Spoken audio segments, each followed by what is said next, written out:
Beloved hearts of light, the quality of cosmic purity descends as a gentle rain from heaven upon your hearts.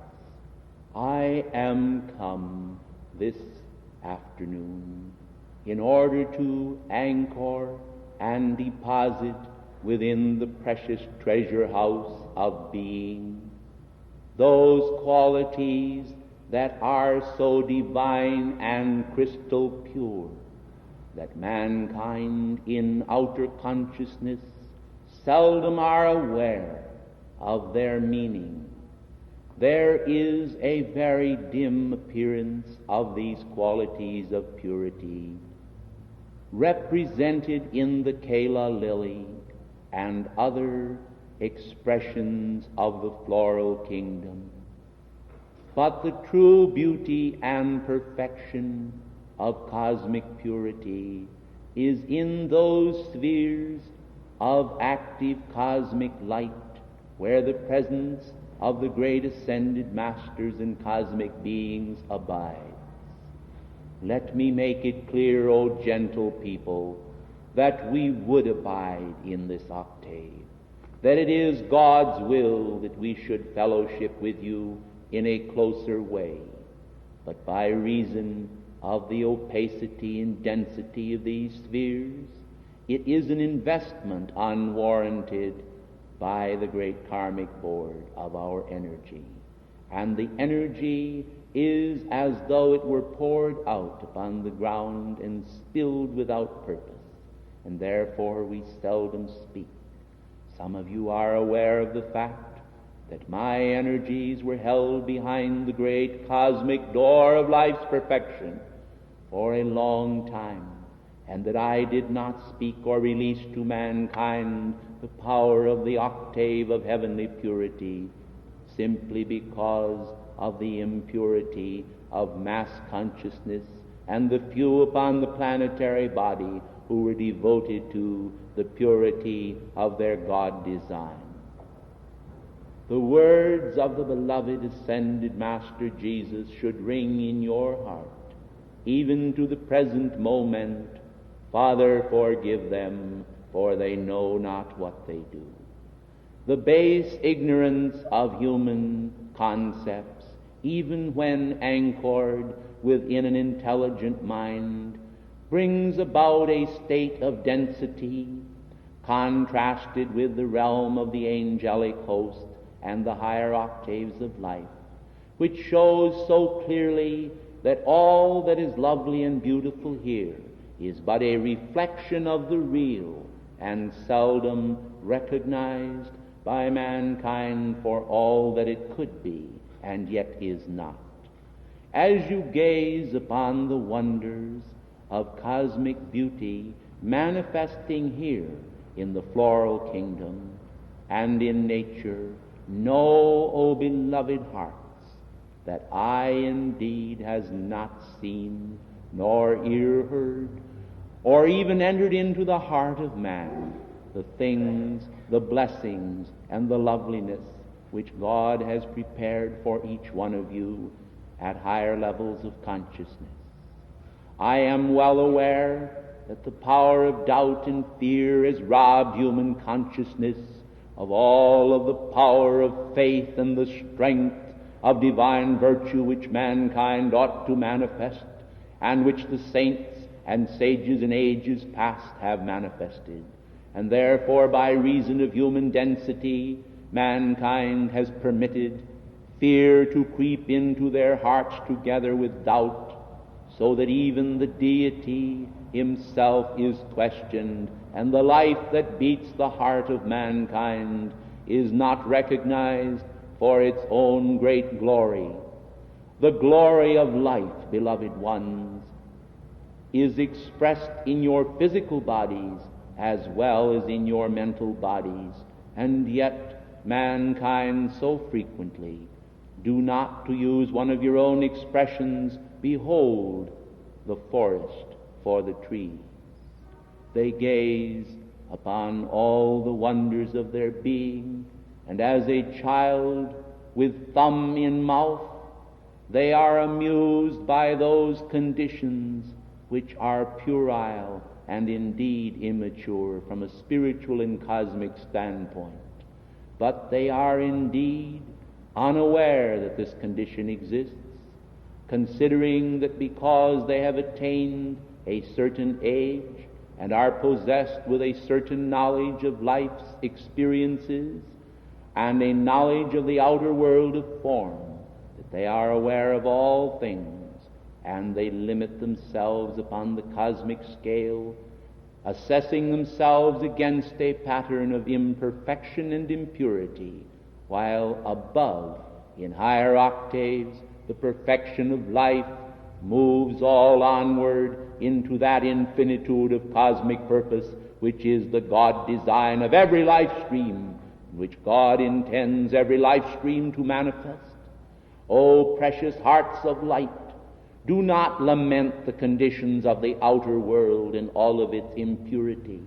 Do not turn your attention upon those conditions and let your energies be directed into a chalice of lamentation or wailing, for in thousands of years, while men have exercised their voices against the wailing walls of human creation, they have not changed those outer conditions by their lamentations and their desires to see greater good brought about, but they have only changed them by completing the cosmic circle of purity and perfection which links them to their great source, and drawing forth from that source not only the will to do God's will, but the power to purify their worlds of that imperfection which they themselves sometime, someplace, somewhere brought forth and misqualified. All imperfection, whether it be in the form of bodily disease, or whether it be in the form of mental aberration and confusion, is the result of mankind's own doings, and until each individual life stream is willing to recognize that sin as such lieth at the door of their own consciousness by reason of the abuses they have inflicted upon themselves, they cannot find their freedom in the light. So long as mankind are willing to blame others and other parts of life for that which is their own individual responsibility, they will continue to suffer the pricks of the cosmic wheel of life. For each time that they turn their attention away from their own responsibilities and turn towards another part of life and say, I am what I am that is not right because of that person, they are not manifesting their infinite power of freedom and cosmic purity. And if they are guilty of falsely accusing that person, this too must return for redemption to their own doorstep. And therefore the answer, beloved ones, lies in the ancient injunction which was inscribed upon the temples of old: man, know thyself, and with all thy getting, get understanding. The understanding of true spirituality lies in the great temple of man's own being, and is not an outer expression of yin and yang, of the pull to and fro between competition from one consciousness to another. Oh, it is true that mankind have cast stones of stumbling before their brother's pathway.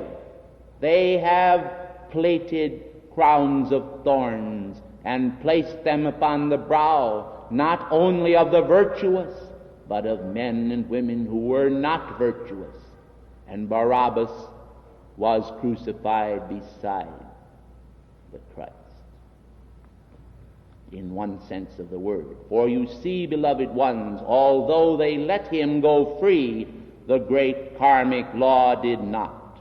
Do you understand that which I am speaking to you? I tell you, ladies and gentlemen, when you understand that the multitudes have nothing whatsoever to say concerning the laws of karma, and that you as individuals stand before the temple of purity and its crystal clear inscriptions, you will understand then that the means to your own freedom lies as a gift in your hands, and you will treasure that divine opportunity to express the cosmic purity of your Christ identity and to lay aside all other weights and conditions of the outer consciousness which have but inflicted pain and injury to all mankind.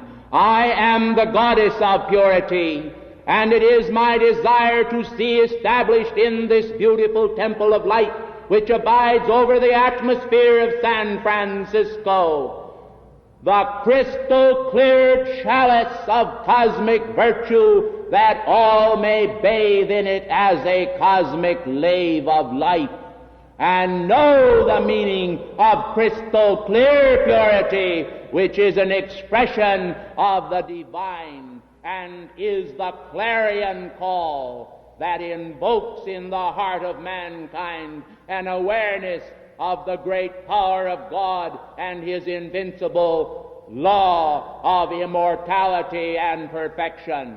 I tell you, ladies and gentlemen, that if you were able to tap the Akashic records and to know what existed here in this city where I am speaking long ago, you would be aware that the ascended masters are real and tangible beings, beings of great cosmic light, and are no figment of any man's imagination. Do you think that if the people of San Francisco were aware that I, the goddess of purity, were speaking here this afternoon, that you could hold them back? I tell you, there is no auditorium in this city, and the hillsides would be almost insufficient to hold the multitudes who would come out to hear me if they had the faith to recognize our power to speak this day through those consecrated ones, and this one dedicated to the spirit of the great white brotherhood as the great divine director, the founder of the house of Rakazi, was long ago a channel of great light and perfection to establish a link between the waiting hearts of mankind and the higher octaves of light. We desire to step through the veil. We wish to ourselves manifest to your physical sight. But by reason of great cosmic law and mercy, we have prevented this. Are you aware, ladies and gentlemen, that individuals have attended these services and dared to hold the concept that this beloved messenger himself created the conditions which are created in order to effect our presence here, and that he created the words and the ideas himself? These individuals then will have to come face to face with a tremendous karmic responsibility for their action, and therefore if we were to step through the veil and to manifest, I tell you, they would do likewise, for they would consider it but a trick and a figment of the imagination, and although they might be startled for a moment at our appearance, they would soon yield to the impulses of human doubt and fear, and as a result of such karma, they themselves would perhaps be taken from the screen of life in order to balance it for the great light that was released and then went unrecognized. The law then in its great mercy does not permit us to step through the veil until mankind are able to behold the purity of God within themselves, so that they will recognize the vibratory action which must manifest when we present ourselves to you to act as your teachers and to guide you into all truth, in fulfillment of the great scriptural injunction which declared to mankind that the hour should come when mankind should no longer be without the assistance of their teachers, but that in every corner the angelic host and the great cosmic being should speak to every man directly, and that they should see their teachers, and that they should not be removed into a corner anymore. And therefore everyone would not any longer turn to his neighbor and say, "No God," but all individuals upon this planet would know God from the least to the greatest, and would behold the beauty and the purity of the ascended Master's octave. And the social world today, which you see, would then contrast with a world of such beauty that would then manifest as does not even compare by any specific example which I could give you concerning outer world conditions.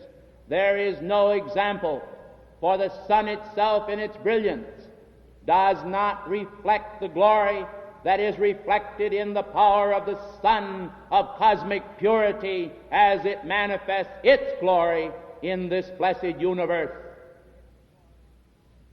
O transcendent one, be at peace concerning the impurities that may have manifested in your life streams in the past. I ask you a simple question. Could you by a thought, as the Christ requested of his audiences, change your stature? Could you by a thought change those effects and causes which you yourself created? Could you change the past? Could you roll back the clock and roll back time? Nay, but you can change the future. The future lies before you as a highway of cosmic purity. The future lies before you with all wonder, with all opportunity, with all grace. The future is yours. Whatsoever future in this embodiment remains is yours. You are a blessed people, and yet God, in all his great wisdom, has separated to himself a holy people, devoted to the pure purposes of manifesting his purity. You are not aware, ladies and gentlemen, of all of the attacks of shadow that are launched against an activity of light. You do not realize all of the disadvantages that accrue to being completely in tune with the higher octaves and yet abiding here upon this planet. If you will examine the lives of St. Francis, if you will examine the life of the avatars like him down through the pages of history, you will take note at the attacks launched against those individuals. You will notice the difficulties under which they labored, and you will recognize that the way to cosmic purity is not the easy road, for all around you, where ought to manifest the sea of purity, manifest human effluvia, human discord, human thought and feeling, anger and jealousy, doubt and distrust, fear and unhappiness, and density. But in the heart of your presence there abides a great light which never fails and cannot fail. May I speak to you then this day, for I am the goddess of purity, as a mother would speak to her children. May I speak to you in admonishment. May I speak to you with courage and say, dare to do, dare to know, and dare to be silent, and yet dare to speak when the occasion warrants it, in defense of the holy light which is given to you as the torch was given of old to Serapis, who bore it from Atlantis to Luxor. and kindled that wondrous flame in that holy temple. Ladies and gentlemen, men of honor, men of courage, men of destiny exist here on this planet. They are here, summoned from out of the confusion of the world's densities. They stand robed in white. You may not behold their garments with your outer eye. They walk among mankind. They are here and they are there. And this very day, you may be interested to know that the beloved K-17 walked the streets of San Francisco and performed an activity of light here, which is of great benefit to the people of California and the world. He was in physical form and moved unrecognized on the very streets of this city this very day. I tell you, ladies and gentlemen, the reason for his being here is connected with a certain communist activity which must go down before the great light, and the results of his visit will in due time be revealed through your own newspapers in the defense of cosmic purity. And yet many will not realize the action behind the scenes. They will not recognize the cosmic effort. How can men be grateful for that which they do not know? And therefore, beloved ones, you must seek no longer for recognition for the human, for the good that you do. You must be willing to serve the cause of purity for purity's own sake.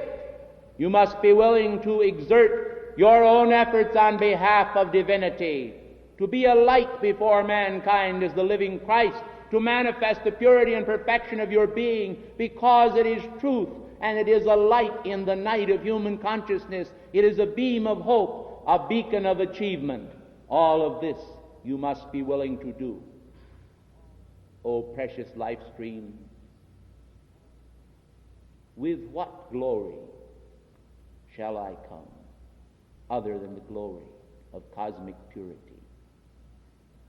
Purity is a gift of God's own heart, and I am so eternally grateful for the privilege of being able to manifest it, this great divine quality, that I am aflame today with the hope that you will be my children by yearning to manifest it also.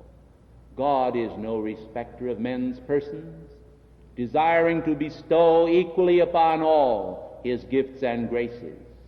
Let not then false humility prevent you from accepting the graces of heaven. Let not then doubt and fear or former speculative ideas, whether of metaphysical origin or of orthodox origin, hinder the expression of your own divine purity. God is not concerned with your human thoughts and speculations, for he himself is all divine reality, and he, the living flame, is anchored within your beating heart. It is to God that you owe your allegiance, and to no man, to no outer condition, but to the purity of your own nature. And in that purity you will merge your light with all of like mind and spirit, until you too will be initiated into the spirit of the great white brotherhood and the cosmic purposes for which you came into being, and you will find a power coming into your world that you never knew before, the spirit of militantly cosmic purity.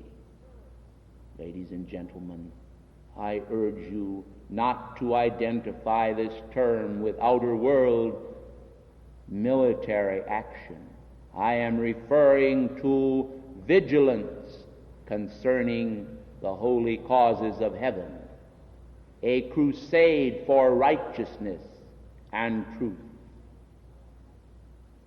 The knowledge of God so supersedes all the knowledge of mankind and philosophical speculation that it is as a speck of dust borne upon the winds, beside the beauty of the mighty power of light, borne on wings of light, and entering the hearts of men to flash forth in their countenance as living light, the power to exalt men into their own God design.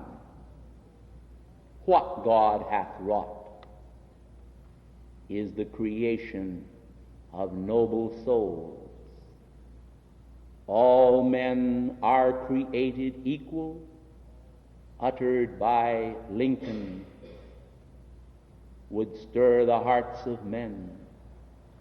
But all men are created equally pure, uttered by the fiat of Almighty God, will stir them to their very essence. And with this stirring, the dry bones upon the valley of human desolation shall once again rise up and be clothed with a new heart, with new flesh, with a new spirit, and with the victory triumphant which brings out of the masses of human consciousness, grasping and yearning for purity, a son of light, a son of the Holy Mother, a daughter of light, a daughter of cosmic purity.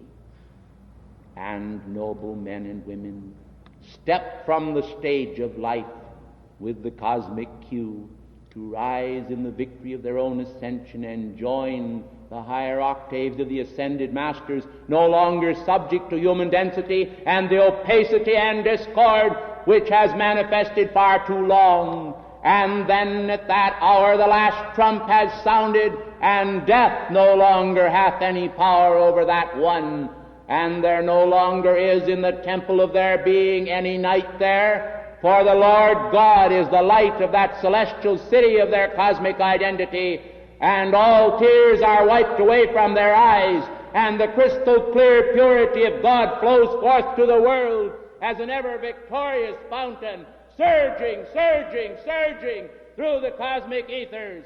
And the Lord who rules in his holy temple shakes the citadel of being and maintains his victory over the entire earth, supreme in victory, supreme in purity, supreme in clarity. And there is no night, but only light in manifestation, the pure white light of eternity, stainless, spotless, glorious, the essence of the cosmic design, the crystal clear jewel of light's perfection, diamond pointed, lustrous as a pearl of great price, wondrous in perfection, dangling not as an unattainable object before the consciousness of mankind, but as a definite, infinite, cosmic gift and grace, immortal, ever-living light, light, light, light, light, light, light, light.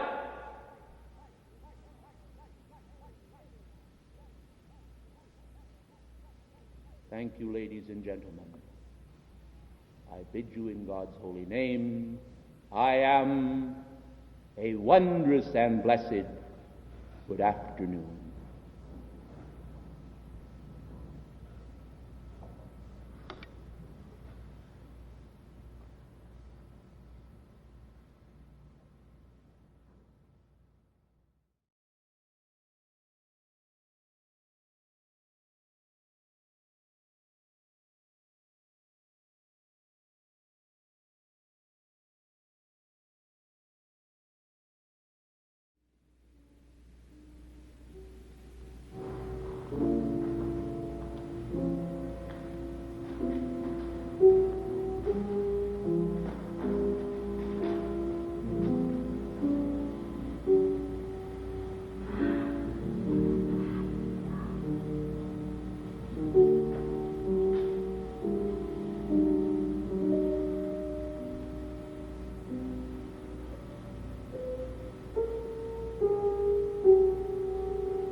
all-pervading light of God, descend and make men to know that thou livest, and that in thy beauty of expression is to be found the all-compassion of the hour, delivering men into a breathing awareness of thy presence and thy infinite fullness. In the cup of completion, O Father, make known to these thy children the ineffable consolation of thy immortal comfort. By the sweetness of the wind, by the beauty of the sunlight, by the silent radiation of the stars, keyed by the spirit of celestial music, from the realm of silence to cosmic harmony, thou hast pervaded the universe, linking hearts with hearts, enfolding mankind with the fullness of thy immortal consciousness. Descend now and breathe upon these thy children by the fullness of thy gentle love. O gracious one, thou mighty I am, God presence, by thy design manifest to these waiting hearts the fullness of thy perfection. They can but know thee through the descent of thy divinity. As thou descendest into the force field of their blessed consciousness, they receive thy comfort and the feeling of thy love, and in this radiance they are comforted. So be it.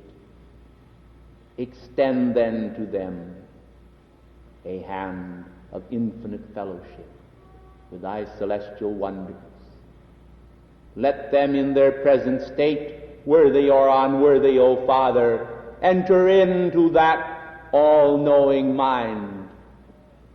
Shew thy mercy unto them who have, as it were, had the vibratory action of hate, even for thee, in that feeling of the wrong vibratory action expressed to their brothers. Let them feel now thy compassionate love, that they may no longer desire to sustain within the action of their force field the vibratory action of that which is less than perfection. Beloved friends of light, I am come this night to address you, the people of San Francisco, in memory of the purity of the divine ideal of the Christ. Men's hearts are so holy. Men's hearts are so sacred. They are an altar upon which the flame of divine purity blazes. And yet men do not perceive the beauty of that flame in its minute flickering upon their altars. And it is only when there is a greater conflagration and the descent of a more than ordinary burst of energy that men perceive the all-knowing mind of God and the sense of His love. O blessed hearts, you must learn to accept the stillness of God as well as the magnification of His energy. You must not be dependent for your action upon whim. You must not be dependent upon your action for a feeling of the desire to pursue the spiritual path. You must be willing to walk knowing that the sun shines behind the clouds of human creation, and is able to pierce the gloom and shatter it all and usher you in momentarily into that infinite love of God. I exhort you then this night, because I know the meaning of struggle in human existence. Your beloved Saint Germain's words bear repeating, for he has told you so often that it is the sense of struggle which makes the struggle. Therefore I urge upon your blessed hearts this night a feeling of infinite release from all tension and distraction of the outer world of human creation. Do not let press in upon yourselves the fog that rolls in and causes a dimness of perception.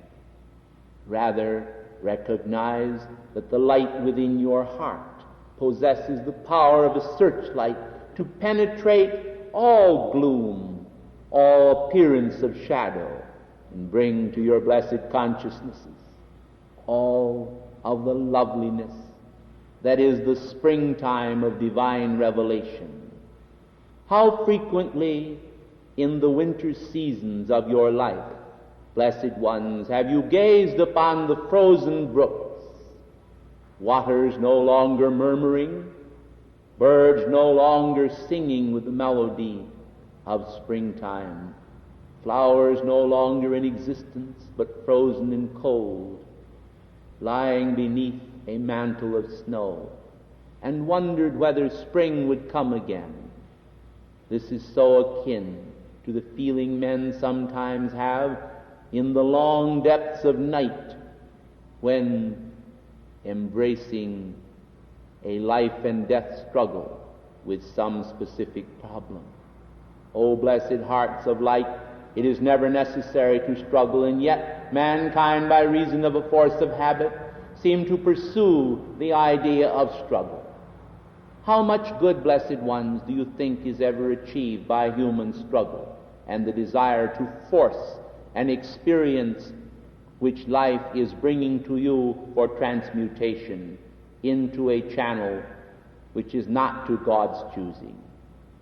Then, beloved ones, the holy will of God is worthy of your embrace, and if you kiss the blade of his perfection and let it penetrate and cut you asunder from human creation, you will find a new freedom in that injunction of my blessed co-worker, beloved Jesus, and his declaration that he who seeks to save his life shall lose it, and he who loses his life for the sake of the Christ image of himself shall find it again, and the springtime of life, the tide of spiritual magnification, shall pour forth in the song of spiritual energies, regenerating your life and flowing through the veins of your being with all of the knowledge of God and his great majesty and peace.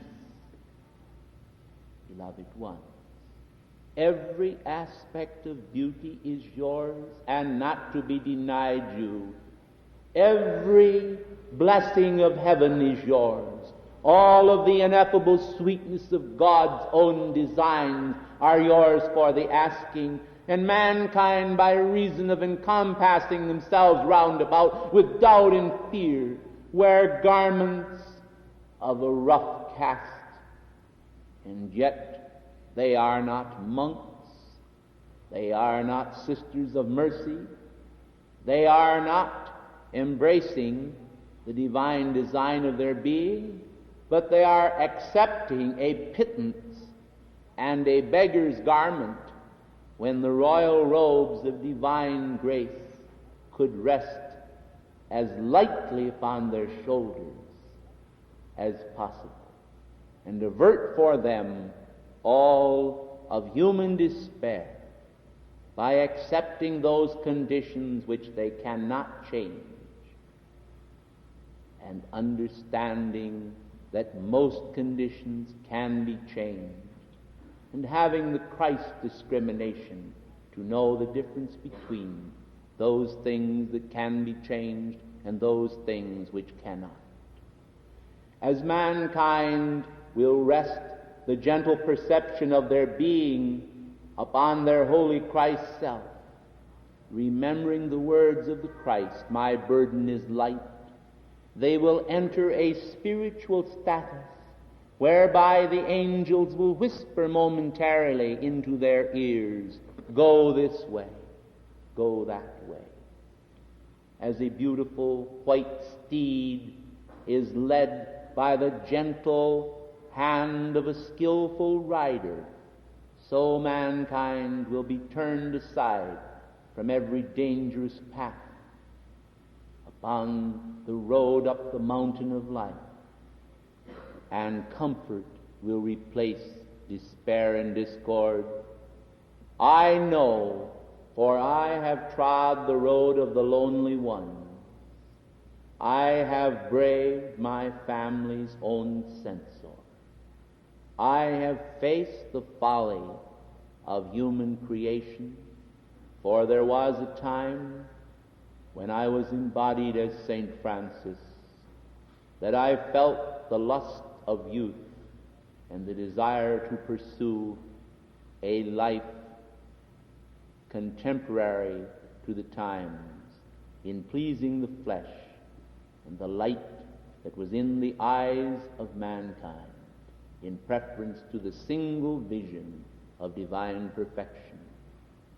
The restlessness of my soul to find its expression soon drew me to a higher walk, and I cast aside my former life as an outworn garment, recognizing then for the first time the true feelings of spiritual peace, and entering into a vibratory action whereby I sensed as from afar the presence of God, but in that blessed sense my heart knew such rejoicing as it had never known before.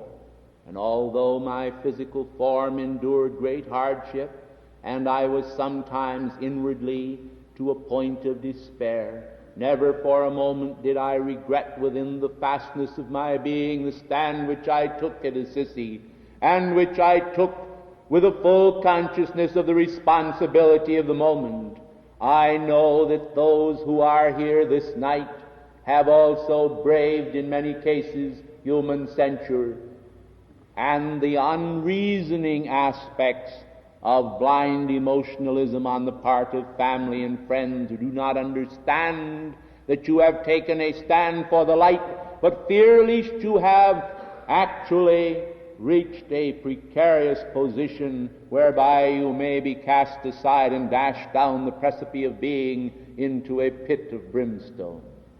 Ladies and gentlemen, those on the spiritual path whose hearts are pure need not fear brimstone. They need not fear the shadows of oppression. They need not fear all that is arrayed against them. For in the final analysis, the great flame of illumination, the flame of cosmic power, which directs and guides the lives of the saints, shall give to every man, woman, and child his allotted portion, and he shall behold under the canopy of heaven that God is his friend, and that friendship with God, while it may be enmity with the world, is the force of a most powerful ally, one to give you comfort not only in the present moment, but throughout all moments to come. Ladies and gentlemen, religious conflict stirs across the face of the earth. Mankind en masse are pursuing either the path that leads toward God in a lesser way, or the path that leads toward communism, and a few are in between. But mankind who are pursuing the path that leads to God must recognize that charity toward all others pursuing that path is so essential. And so I cry once again, Lord, make me an instrument of thy peace, that where there is hate, I may give love. Lord, make me an instrument of thy peace, that where there is shadow, I may bring light. O beloved ones, upon the face of this beautiful green earth, there is so much disturbance centering around the beauty of man's immortality, and it is so unnecessary, so completely unnecessary. A simple, sweet surrender to God would show mankind that, stripped of all theological speculation, the beauty of holiness is manifest in the eyes of man perpetually, from his birth unto his passing. And the light that is in the eyes of men is the light of God that never fails. When the luster of that light grows dim by reason of man's attention being turned to the things of the flesh and the perils of human existence, and men no longer recognize the holiness that is within them, they sometimes manifest a dullness in the cornea of the eye, and this is apparent even to the unobservant and unskilled if they will gaze upon it. But the purity of the love of the angels, the purity of the love of heaven is in every eye. If the individual who possesses these beautiful orbs, intended to be so luminous like the stars, would recognize that they have a right hand which can reach up into God's heart and call forth for a cleansing of the optic lens with which they gaze upon the world, they would recognize that in perceiving good they manifest it, and in perceiving evil they manifest it. Whatsoever then men perceive in others is so frequently within themselves. I recognize that Christ's discrimination is essential, and that those wholly devoted to the cosmic purpose are frequently forced and compelled, as it were, to make a decision concerning the lives of others, and to determine by the fruits of that life as to whether or not that individual associate is a fitting and proper person to associate with the vibratory action of their own life stream, drawing them into close proximity. And sometimes it is essential that men and women shall sever a contact because that individual is exercising a dilatory influence upon their life stream. This is not criticism, condemnation, or judgment. It is the calling forth of holy discrimination from the heart of God, whereby an individual recognizes that in order to better pursue the spiritual path, it is essential that they walk in fellowship with those individuals who are wholly devoted to the cosmic purposes. This the ascended masters have done, this great cosmic beings have done, and this is the segregation of heaven, so necessary to the establishment of force fields of light. Supposing, beloved ones, that we were to admit into this holy place this night those who were completely and wholly skeptical en masse of my presence here, do you think that you would have the beauty of my radiation as you now do? Do you think that you would have the visitation of the angels as you now have? Do you think that the cosmic powers in heaven would be shaken to descend to your octave the blessings of our octave? I tell you, nay. For those individuals, by the warped oppression of their own consciousness, would exert a fog of their influence across your own blessed consciousness. They would roll it forth and blank out our blessings in your worlds. They could not affect us one iota, but they would affect those individuals embodied upon this planet and abort their blessing, dashing the precious water of life to the earth. And the parched ground would drink it up, whereas men would miss their opportunity. And therefore spiritual segregation for a purpose is in divine order, and yet we must recognize, as you must, that divine love knows no limits in pouring forth its pure and perfect concept for every life stream whom you meet, regardless of what they may seem to manifest. Let those men and women who will deny the mighty power of life's perfection within them or within your life stream attempt, if they will, to bring harm to you. There is no one by cosmic law who would inflict harm upon another who does not automatically inflict harm upon themselves. And so it comes to pass that that which they sow is also that which they reap. I am come this night to plead with the immortal flame of God within your hearts, that flame will increase its power of pulsation in its vibratory action in consonance with the light, that you may enter into a higher state of consciousness and be swept away from the cliffs of human creation and the perils that are attendant upon climbing the mountain of your God identity. O blessed ones, you are safe in God's own heart if you will only hold that concept there, anchored within the force field of your being, and will not admit into the sanctified precincts of your being the vibratory action of that which is less than perfection. You are the masters of your own world. And as I speak to you now from Shigatse, I would like to call to your attention that the world is in sore need of your love.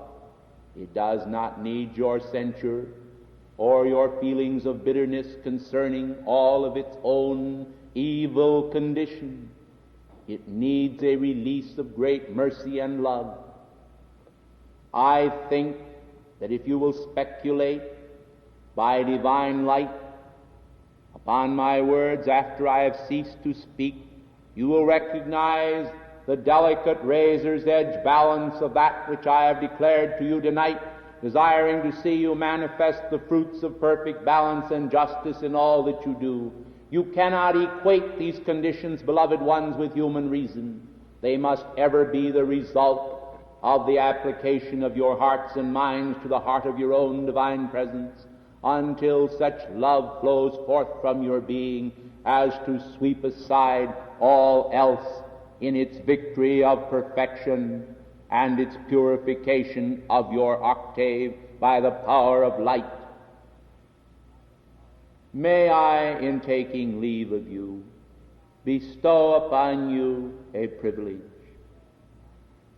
Those of you who yearn to have greater wisdom and Christ's compassion and attunement with beloved Jesus and myself, if during the next 6 weeks you will breathe my name inwardly 3 times and will sense divine love flowing into your heart, then I will come to you personally, and I will bestow upon you tiny gems of spiritual wisdom which shall scintillate within your consciousness and bring you a treasure illimitable, a treasure of light's perfection, gems from my heart.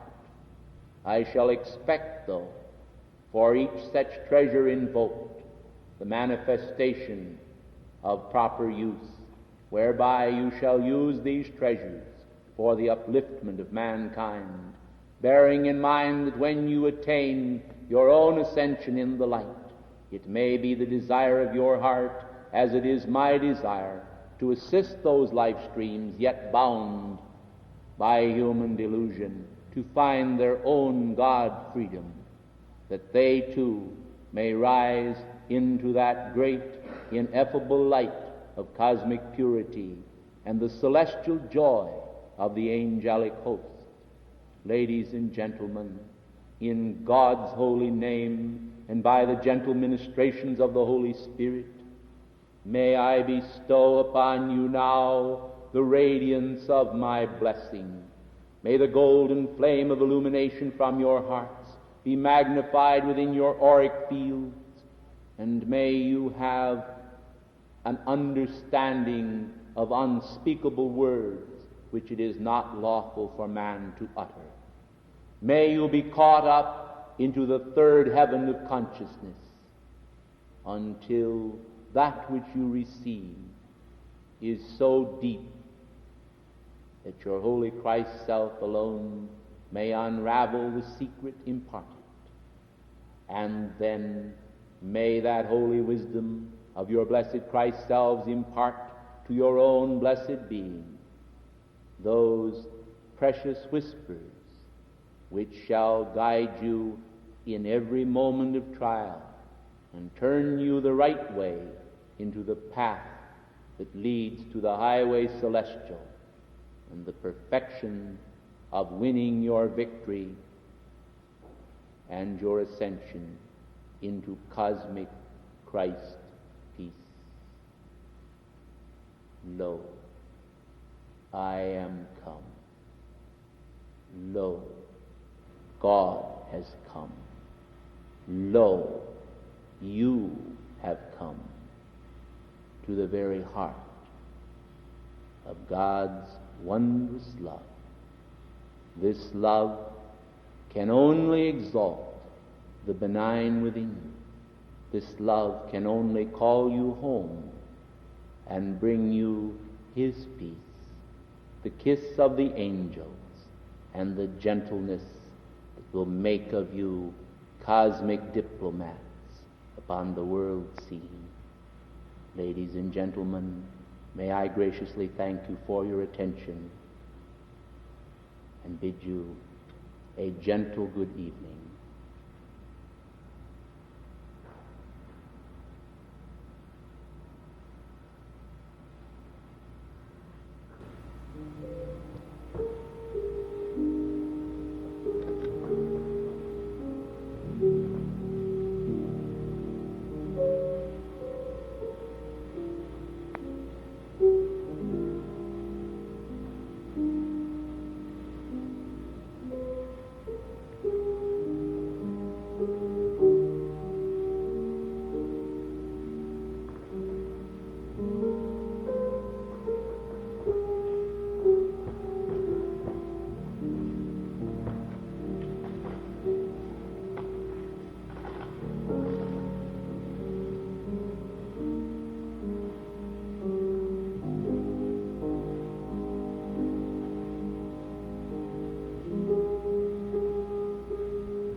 of immortality descend upon you, and may the fullness of that life and that beauty and that purity which I am manifest within your waiting hearts. Lo, I am come. Lo, I, Astrea, am here, together with legions of light, that I might bring to your hearts the fullness of all that God intends to manifest within the force field of your being. Listen and learn. Listen and learn, for behold, the voice of the presence speaks to every waiting heart, signifying to that heart the fullness of all that in elder days of divine majesty was made known to the consciousness of men who beheld in the face of their own immortality and divinity all that God thought concerning their life stream. When mankind, by turning their attention elsewhere, began to imitate and to describe the outer actions of human consciousness, all the purity and beauty of the divine spheres became as a forgotten dream. And so mankind awakened in a chamber of human torture to behold a world bereft of that immortality which God, life, intended to bestow upon them forever. But the Divine One was unsatisfied to leave man to pursue his own false senses of delight, and therefore a chain of avatars descended to the planetary body and has swept countless numbers of mankind into the victory of their ascension, who refute in toto the dominance of human concepts and human consciousness, bringing to mankind a sense of immortality that ought to sway them and bring them to their knees before the attention of life itself as it beats their blessed hearts. O precious ones, those angels who are with me this night are veiling their faces, for they refuse to gaze upon human creation. These are angels of purity. But I ask that your own God presence shall open your eyes, that you may behold in the aura of these angelic beings that sweet childlike innocence which you once knew before the perversions and distortions of human sense and the density of human reason took command of your minds and your bodies.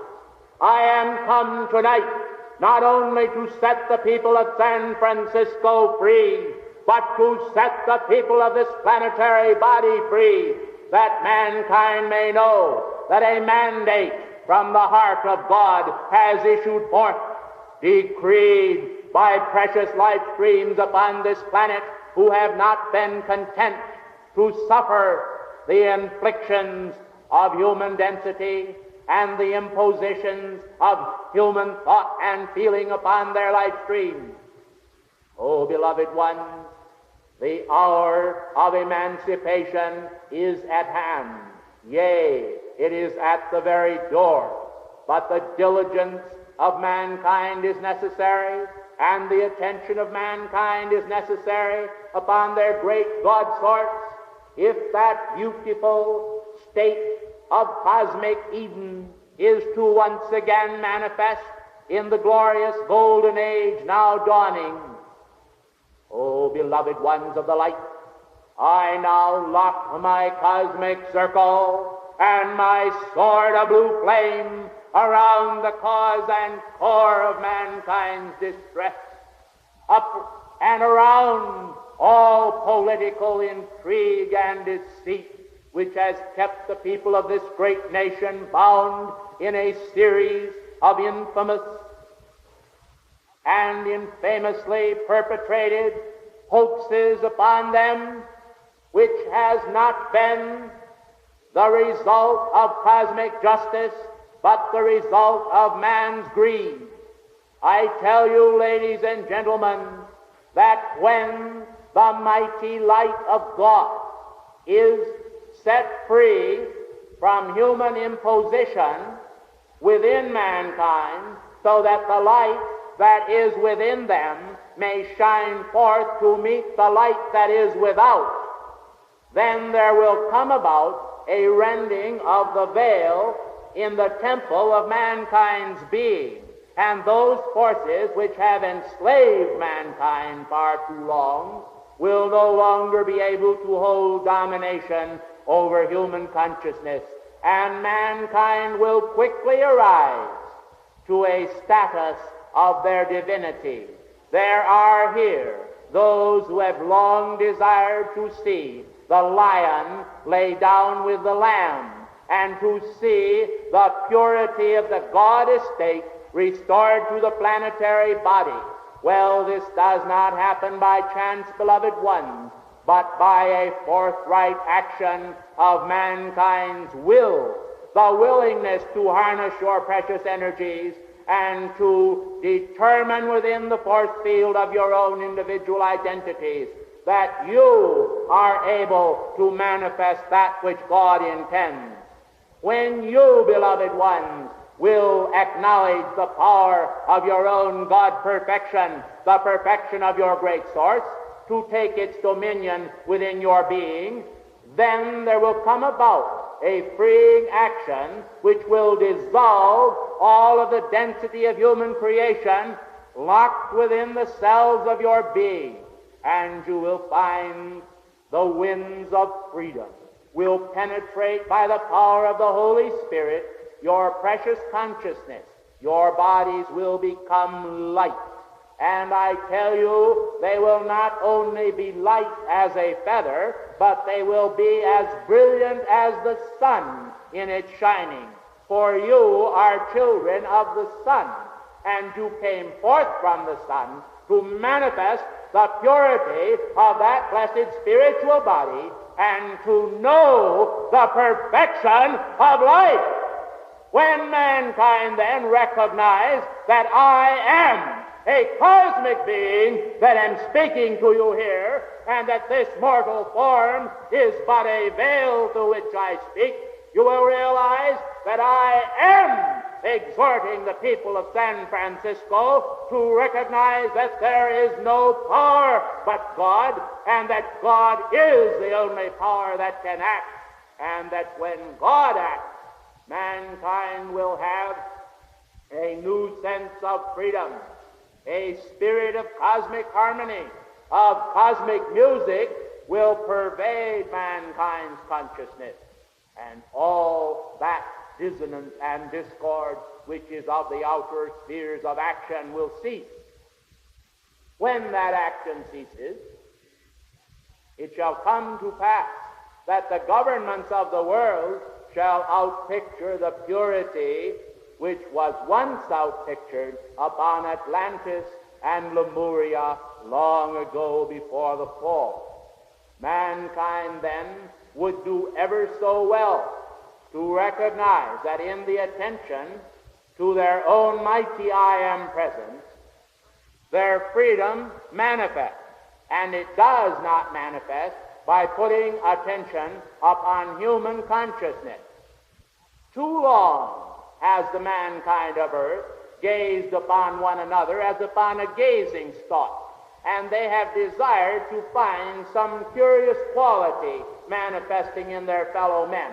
Well, I tell you, beloved ones, there were countless people of this ilk which walked upon the hillsides when beloved ascended Master Jesus, in his great mission to life, brought forth the knowledge of the Beatitudes, but those individuals were not able to receive his message, for they were merely curiosity mongers who walked back into their own homes with the same baneful ignorance which they walked out of them. I do not intend tonight that this shall occur, for the beloved Christ made this fiat, saying, "Greater things shall ye do, because I go unto my Father. I go unto my Father, and I go unto thy Father, unto my God and unto thy God." Beloved ones, the mighty I am presence of all life is the majesty of perfection, the majesty of purity, the majesty of happiness, and the glory of eternity. I ask you then, caught in the web of time, how shall you escape if you neglect this great salvation, which is the appearing of cosmic purity and perfection in every life stream? By its shining, mankind becomes a God, and in the appearing of his godliness, the Christ appears in the second coming of his divine majesty. Those who gaze upon you then individually will be gazing upon the living Christ, and there is no possibility of deceit in this, for all who see God are the pure in heart, and this is the fulfillment of that mighty injunction of all life, which stated, "The pure in heart shall see God." I come, therefore, to lock around your precious life streams my mighty cosmic circle and sword of blue flame, that I may strip you from all doubt and fear, all that has possessed your being that is not of the pure light, and that I may direct into the force field of your mighty life the tides of cosmic regeneration, which shall sweep aside all that debris which is misqualified energy, and then transmute it, that it too may be free to return to the heart of God, from whence it came, and from whence it came forth into man's consciousness, there to be misqualified and to become wedges of dark substance, untransmuted and unregenerated, causing discord and forming foci of negative energy. May all that be swept aside now by a mighty river of light, and may mankind en masse receive the blessing of the angelic host. O mighty angelic host, which accompanied me this night, generate and regenerate in the atmosphere of this room those wondrous spiritual tensions of the light, which are so powerful that they can radiate throughout the entire planetary body. Balance upon your mighty swords of blue flame the cosmic globe of perfection and purity.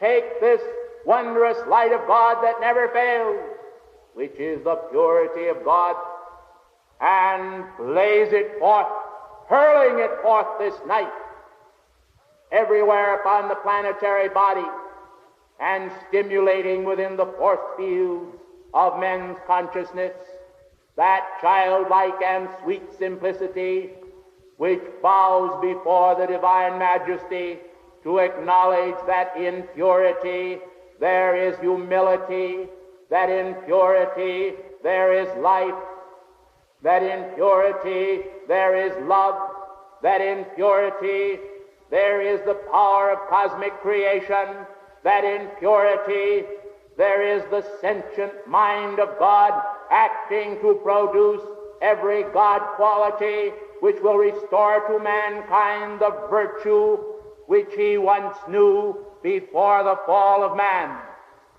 O beloved one, the angelic hosts have never stood before the Eden of God to man's hurt, but we have stood there as guardians of the wonderful light of God, which has been kept as an inviolate and unviolated treasure of the light's perfection, so that in due course of time, when you had thrown off all the fetters of ignorance and despair, you would be able to enter into your own paradise of light perfection and receive from the heart of God, the mind of God, and the Spirit of God all of that wondrous power and treasure of the Holy Spirit, which is your allotted portion.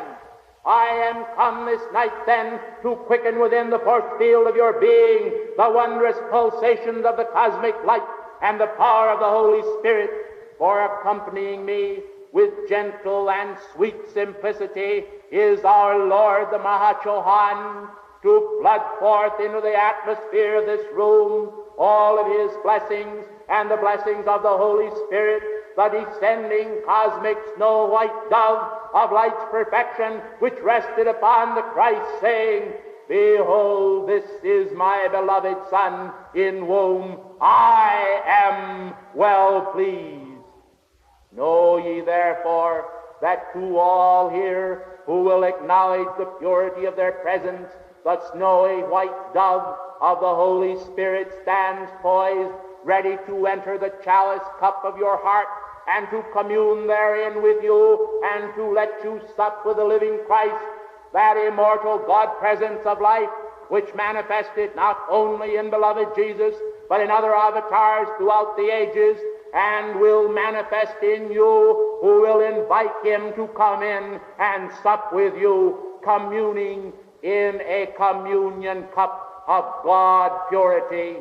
The precious beloved Mother Mary, who is accompanying me also this night, holds for each one of your precious life streams the fullness of her great mother's love, which will sweep you also aside from all that tide of human aggression which has dominated you far too long, into the fullness of your own immortality and the grace which is her portion. That grace is in your beating hearts this moment.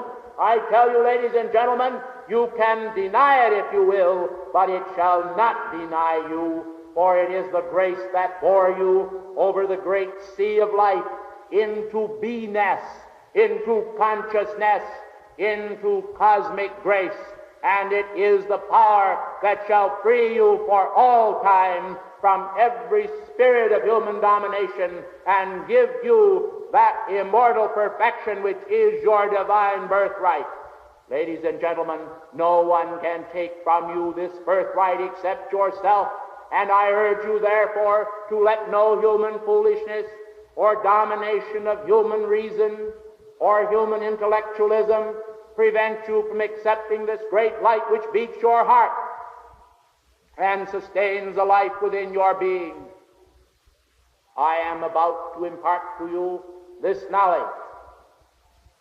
Any number of you have called and called and called within recent weeks for the regeneration of the planetary body. You have gazed upon this planet in all of its cup of sorrow and distress, and you have yearned with a great yearning to see imparted unto man the descent of the Paraclete, the blessings of the Holy Spirit, and the cosmic regeneration which will wash mankind pure from all the stains they have ever imposed upon life. You have prayed, you have anguished, and you have wept. You have been in despair at times, unremittingly, and yet this is not always necessary, but you have called forth purity and invoked it from the heart of God.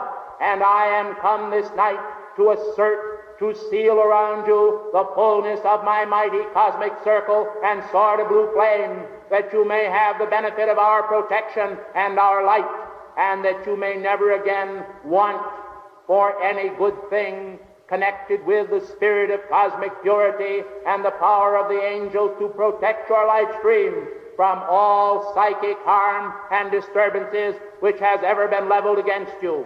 Ladies and gentlemen, remember the words that the Christ spoke unto his apostles, "Watch ye with me." And they did not watch. And he came to them and said, "Oh, ye could not watch with me 1 hour.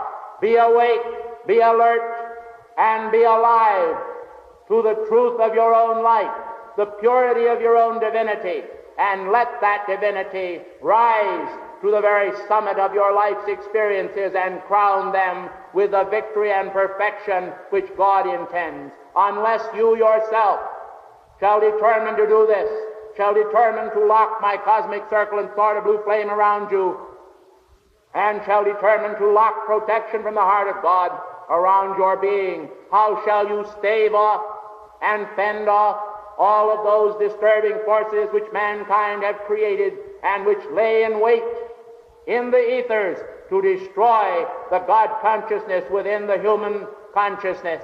Ladies and gentlemen, trust in God. Trust and obey the promptings of your divine presence, and you shall not want any good thing. O blessed angels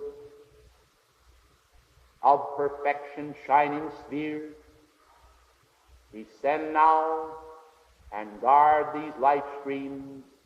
Let them feel thy great love enfolding them and sealing them and healing them and keeping them forever and forever safe beneath the canopy of thy mighty protection of the light of God, which never, never, never fails.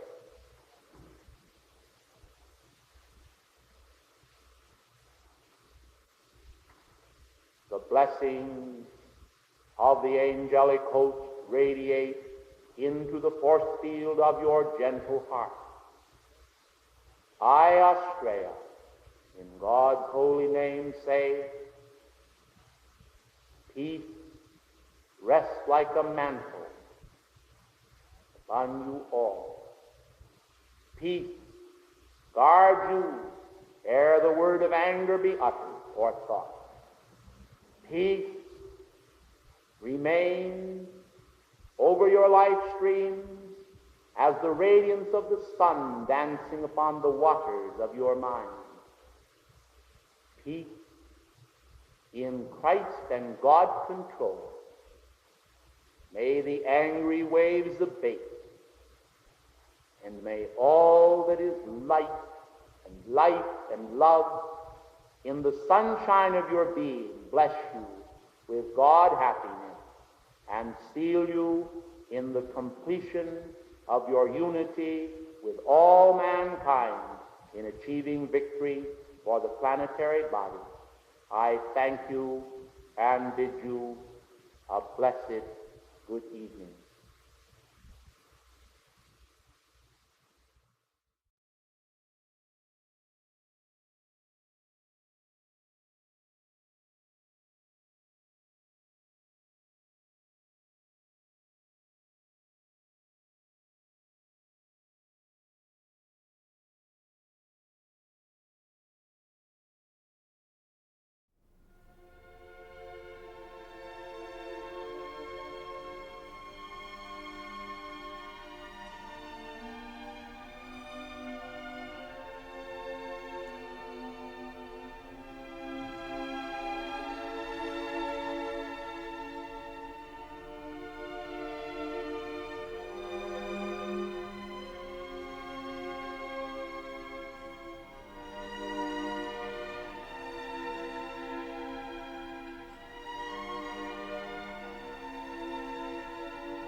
I am Gabriel, who stand in the presence of God. Precious life streams dedicated to the wonders of service, I am accompanied this night by my beloved Hope. Therefore, to fulfill the mighty law of life, now then there abideth faith, epitomized by my beloved Michael, hope, locked in spiritual embrace with my own energy, and charity, the beloved complement of Chamuel. Gracious ladies and gentlemen, I would span now the great Akashic records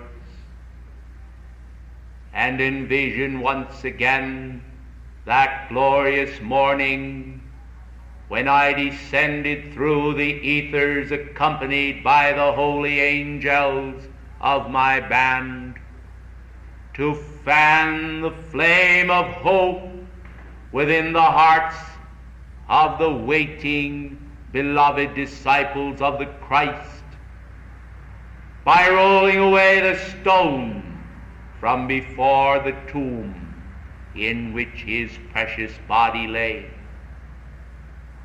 It was no effort, and is no effort, for an angelic being to move matter when given the power by God, by the Godhead. And the stone did not resist the passage of light from my fingers. As I clutched it momentarily, the thought occurred to me that in rolling away this stone, I would to God that even at that moment I could have rolled away the stone of death from every man and woman upon this precious planet, until all would be free from fear and from oppression. The angels who accompanied me, catching my thought instantaneously, as is our custom, for we are not like you, blessed ones, that we require one another to utter a thought, quickly began a chant of hope, and led in melodic expression by my beloved Hope, the angels began this wondrous song, which seemed to radiate a pathway of golden light of hope across the very face of the earth with the incoming dawn. Early in the morning, when the holy women came searching for the Christ, they found the stone rolled away.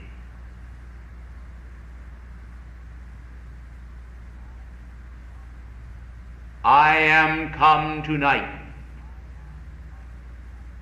to charge into your consciousness the God-victorious essence of what it will mean to you to develop a specific momentum of spiritual consciousness. May I describe it to you? Beloved ones, the world today is oppressed by reason of the density of human thought, and there is a form of pseudo-hope which mankind have, which defers till the morrow that which ought to be done today. And because this morrow does not come, the desires of their heart spiritually remain unfulfilled.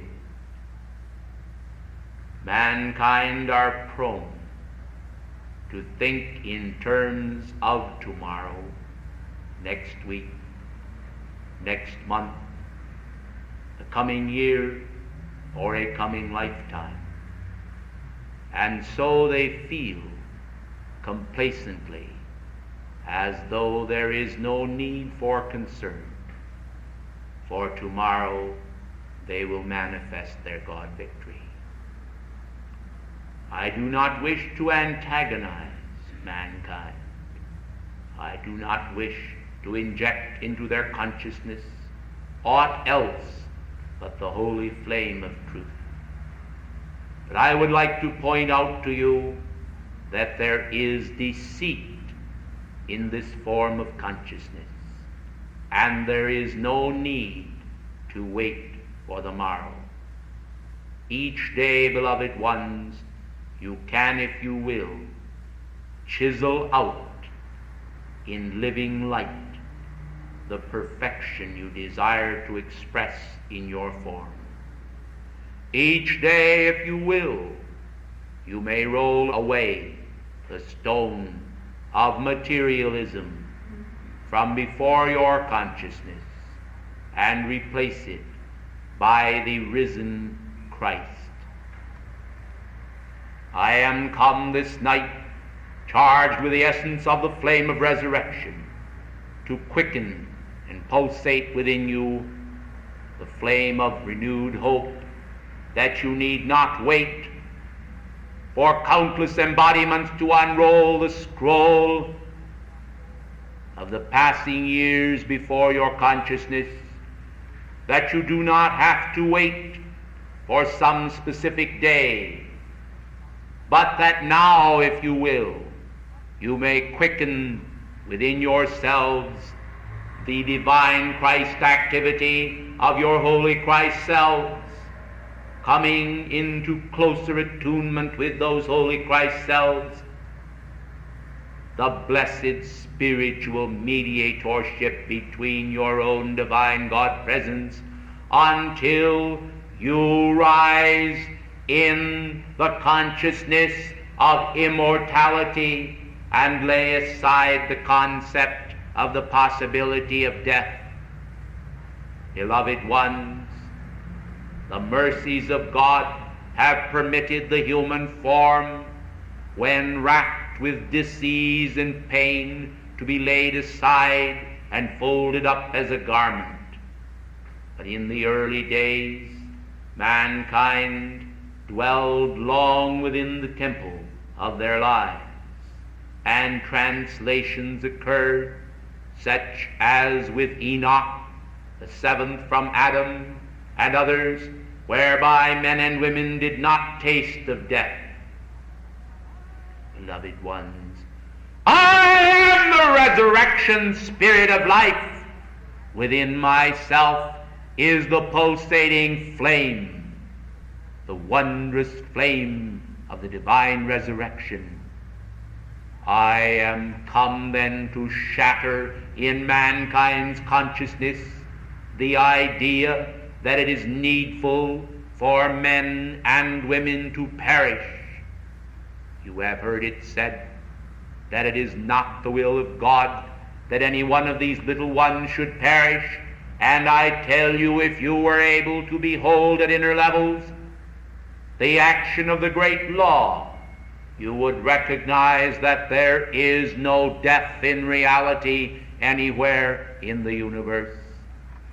The stigma, which is the lot of men and women not possessed with the consciousness of the living Christ,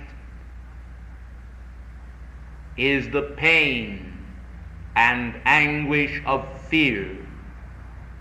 Let this be assuaged. Let this be removed. Let this be blunted. Let there flow into human consciousness the trumpet of divine victory that shall bring to men and women today the sense of immortality, which does not plan and prepare for social security, but for cosmic security locked in the heart of the eternal embrace of the All-Father. I am come this night to bring to your blessed consciousness hope for the morrow that enfolds the present hour, for all tomorrows that ever shall be, and to see that the pain of material senses is removed from your blessed consciousnesses by that divine grace which raised the living Christ from the pains of death and seated him upon the right hand and scepter of authority. Beloved ones, your mighty I Am presence is the scepter of your authority, and as it takes dominion in your world, you will find that your own victory is instantly assured.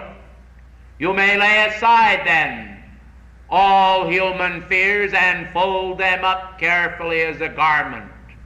They need not be preserved. Let the sacred flame flash from your hand to transmute them instantly, as in a puff of smoke, into light, and let them return to the universal.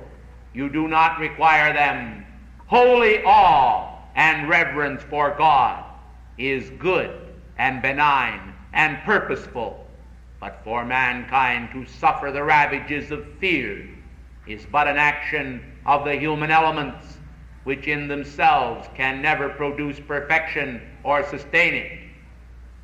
The angelic host, fortunately, may not always, beloved ones, have the same free will choice which you enjoy, but we are not racked by fear or by doubt or by the censure of a singed conscience.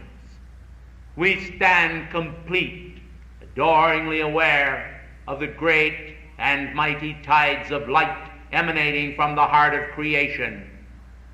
In our awareness there is a tremendous power of divine comfort. In our awareness there is a blessing that is incomparable, one that you shall enjoy when you are free from the densities of human creation. Beloved ones, I wish to say a word concerning those individuals who unfortunately commit suicide and take their life. This is a most unfortunate action, and those individuals are indeed of all men most unfortunate. For there is no hope whatsoever for them until they return once again to the screen of life in order to make right that action which they have committed. It is not always known by mankind, but in most cases those who commit suicide are not even permitted entrance into the higher schools of light in the higher octaves, but are often thrust almost immediately into physical form in order to face the same conditions which they actually faced at the time that they were driven to suicide.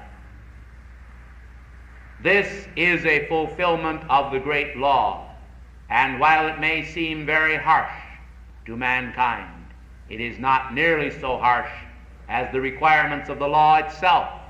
For the law required originally that those who commit suicide, having sinned against the Holy Spirit which gave them birth, should be extinguished by the second death and never again should enjoy consciousness. But with a mitigation of that action by the great law of mercy and love, they were permitted to return instantly almost to the scenes of earth in order that they might face again those specific problems which they had created and master them. This then was an action of hope and of life in far greater preference to that of being extinguished from the screen of life. Precious ones, mankind in all of their concepts so frequently err and do not realize the conditions which they face when out of the physical body.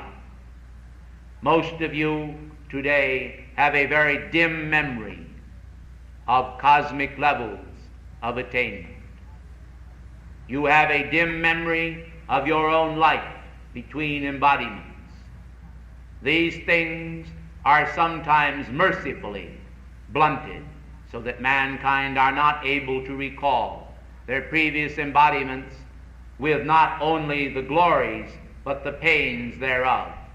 This is an act of cosmic mercy, that they may feel more comfortable in this day and age, and that they may with greater ease prepare themselves for their own resurrection.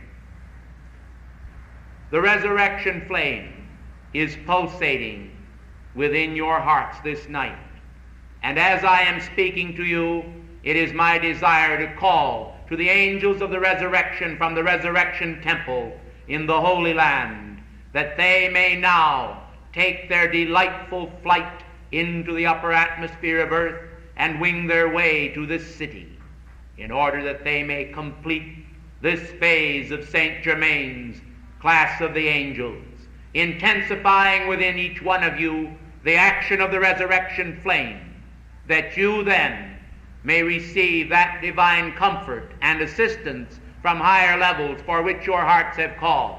I am aware of the fact that in this room innumerable efforts have been made in past times, even in past lifetimes, to achieve your resurrection from error and from shadow.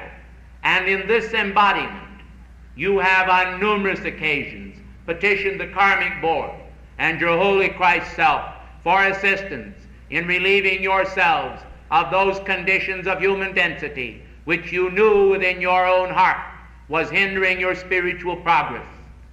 I tell you, ladies and gentlemen, the action of the great cosmic law is intending this night to give you manifold assistance in the correction of those conditions.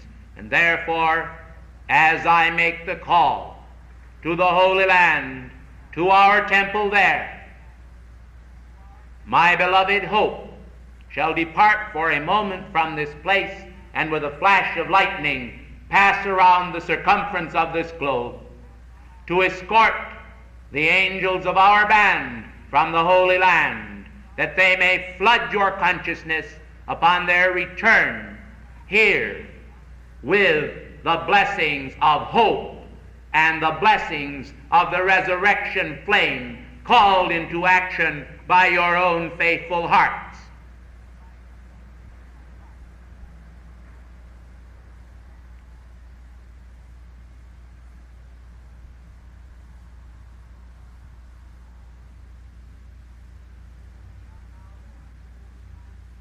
They are now passing over the island of Suva.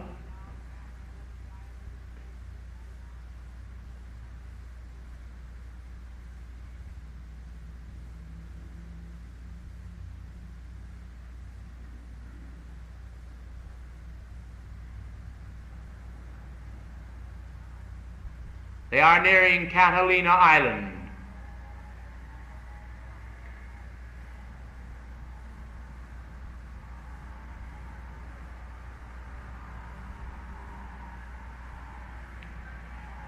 Welcome, beloved angels of the resurrection flame. Blaze, oh blaze, oh blaze, oh blaze thy radiance through these beings here. Lift them, exalt them, and raise them into the perfection of their resurrection in the light. Let there now manifest within the mighty flame within their heart that for which they have long called. Charge into them, and charge into them the comfort of the flame of the resurrection.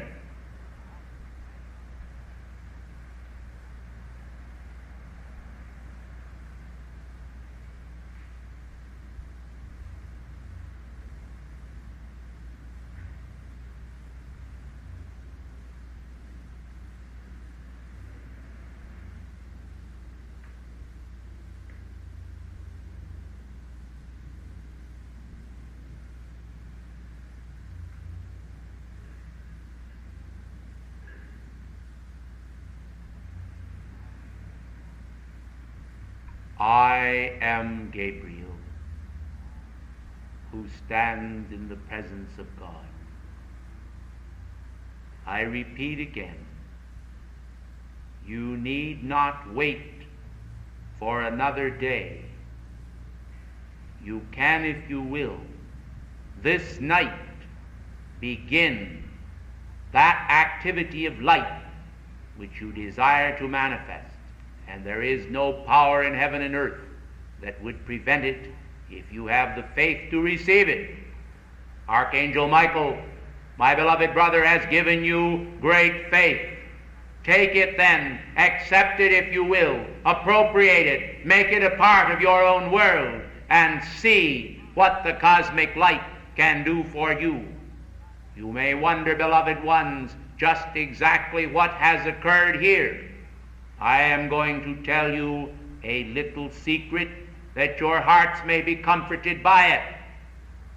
For El Morya deliberately, in accordance with a great cosmic law, spoke long, as is not his custom, in order that he might wear out the consciousness of those individuals who would have deterred and prevented a manifestation of that which I am doing for those of you who are here tonight. And he deliberately performed a service of magnificent light, releasing tremendous energy throughout this city, in order that all that were here and through the city might be benefited, but that he might wear out the human of those who would not be able to receive the balance of this class and benefit from it by the radiation of our direct manifestation in this room. And therefore those of you who are the remnant which remain are those whom God intends to see are a stone of perfection in the temple of Venus in this age, if you will accept it and appropriate it and make it a part of your world, to recognize that human density in you is only the crystallization of human consciousness, and that it can yield to the light just as the stone was pushed away by my hand from before the door of the tomb in which the Christ lay.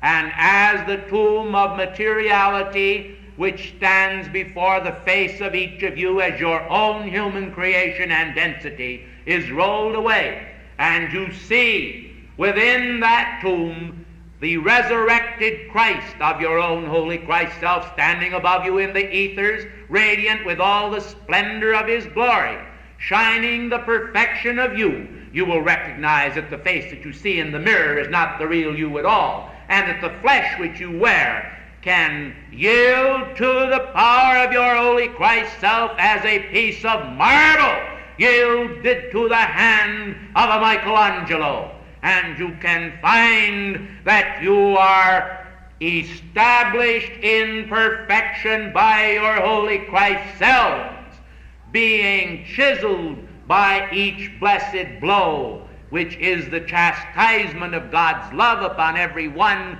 whom he loves enough to chastise with his chisel of attention, that he might produce here a living Christ in manifestation. And there is no need, ladies and gentlemen, for you to refuse acceptance of this your own divine identity. For to deny this is to deny the Christ before men. And then, as the word is written, he cannot help but deny you before the presence of life. For the image which you manifest is not the image of Christ, and therefore he must deny it, because you see, beloved ones, it has no reality. And that is the meaning of that passage of Scripture, that men will be denied before the Father in heaven, which is their own mighty I Am presence. How could the mighty I Am presence, beloved ones, affirm a condition which is of human creation? But it can affirm, and does affirm, and will affirm that Christ image which is your holy Christ self. Beloved ones, become acquainted then with the holy Christ self of you. Become acquainted with this great mediator. Call it the higher mental body, call it the holy Christ self, call it what you will. It is a rose that will raise you, for it is arisen with healing in its wings, and your Holy Christ self extends its power over your life stream. I am Gabriel, who stand in the presence of God, bringing to you and to your attention the fact that you do not need to wait in order to manifest your perfection. This is a manifestation of human deceit, which has kept the consciousness of mankind bound for years and for centuries with the lie that they must wait for another embodiment, for a tomorrow, for another year, for greater spiritual attainment, when if they would, the holy divine pattern within them, crucified within matter, could have the stone rolled away, the stone of materiality, and the living Christ stand forth and say, I am the resurrection and the life. He that believeth in me, though he were encased in matter, destined to die, yet shall he live, because I live. Ladies and gentlemen, will you affirm in God's holy name with me then, and with those angels of the resurrection who are with me, these words, I am not tomorrow, beloved ones, but tonight, the resurrection and the life, now, of all God's power and the Christ image within me. I am the resurrection and the life of the living Christ within me. I am the resurrection and the life of the living Christ within me. I am the resurrection and the life of the living Christ within me.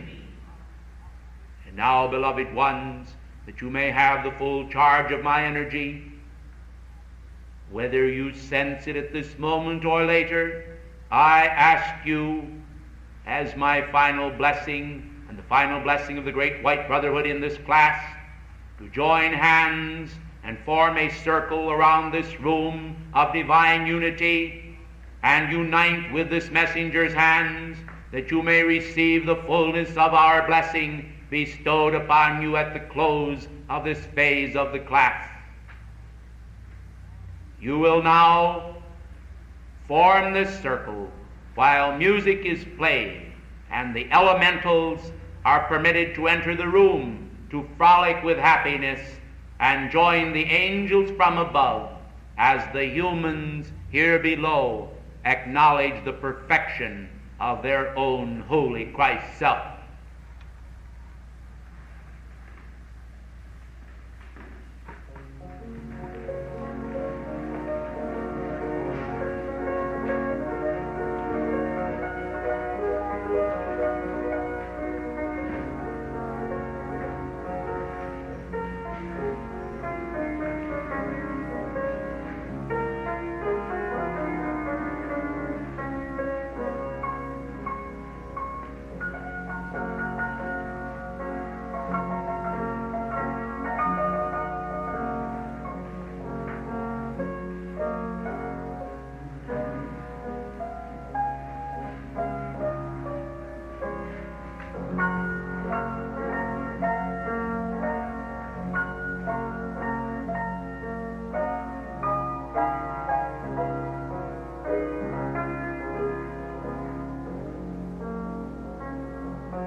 harmonia.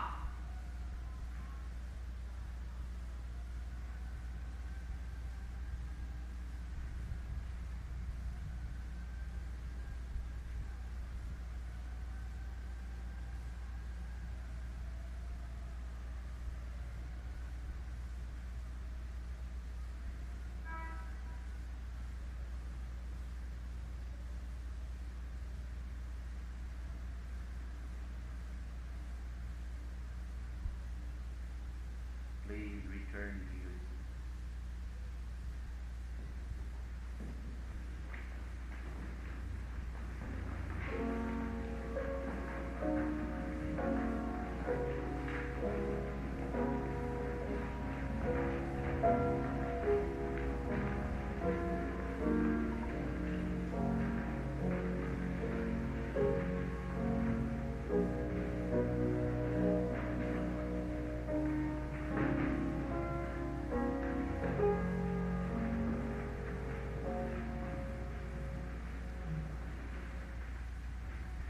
Beloved ones,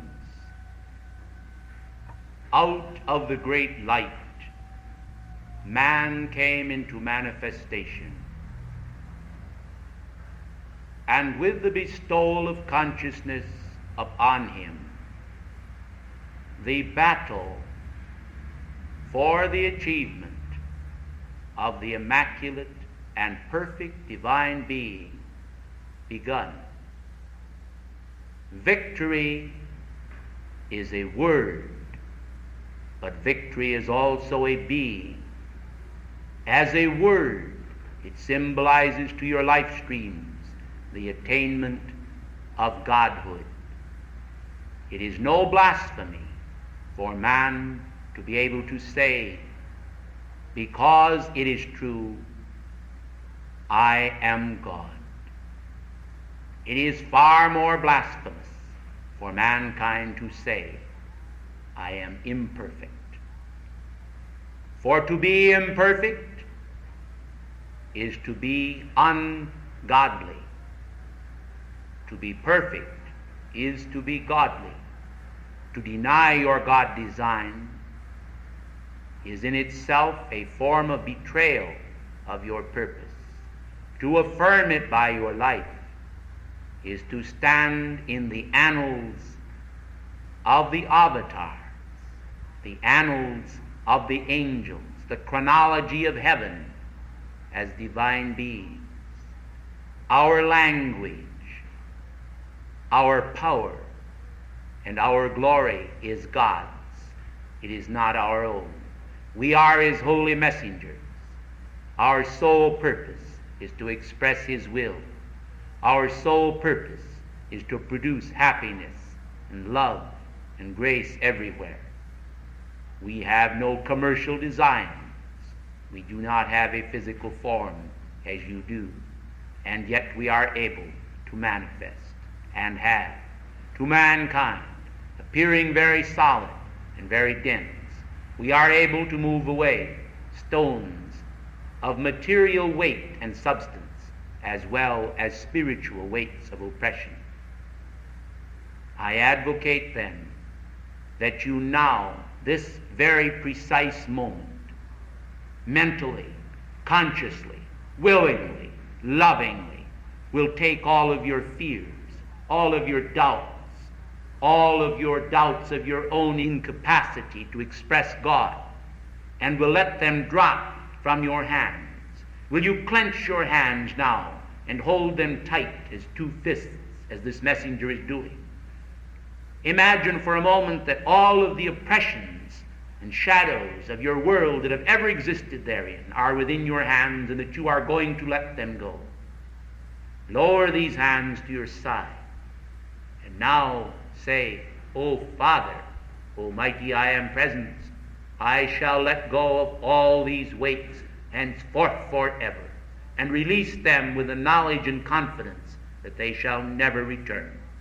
If you will accept this, it shall be so, for the law must be fulfilled. It has never been broken for us, and it will not be broken for you unless you break it. Let go now then, and gently open your hands and feel slip from you all the oppression that you have hung on to for so long, and accept the precious gift of our freedom, our buoyancy, our happiness, our joy, and our hope for a new world to dawn before you from tonight on, a world in which your physical body may express greater lightness, a world when all of the pack of human troubles is removed from your back, and you may straighten your shoulders and inhale a breath of God's clean, pure, fresh air, and feel the flame of God passing through your physical body, the threefold flame of your heart, and recognize that it is a fleur de lis, a golden, pure, snow-white lily. Beloved ones, the trumpet of the resurrection, blossoming and blazing, a flame flower, passing through your flesh, as it were, entering into your aura, and perfuming the air around where you move with spirituality. You will recall how that men were healed by the shadow of Peter passing. Let them be healed by your shadow passing. And let the light that radiates from you be the light of God that never fails. I am come that ye might have life, and that more abundantly, was the commandment which the Father gave to all the angelic host. When the Christ revealed it, our hearts were made glad, for it was the Father's word, and it lives in us.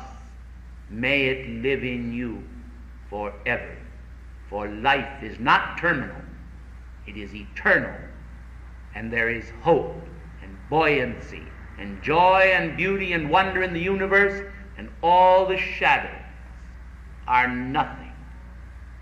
The light is all. The light is everything. This is the trump that soundeth man's victory, overcoming them in the battle of life, God victoriously, free for the ascension in the light. May the peace of the Most High abide in your hearts always, and in the cause of St. Germain's freedom, may you go forth to keep the torch held high in nobility and honor. The law of love never faileth. Thank you, and good evening.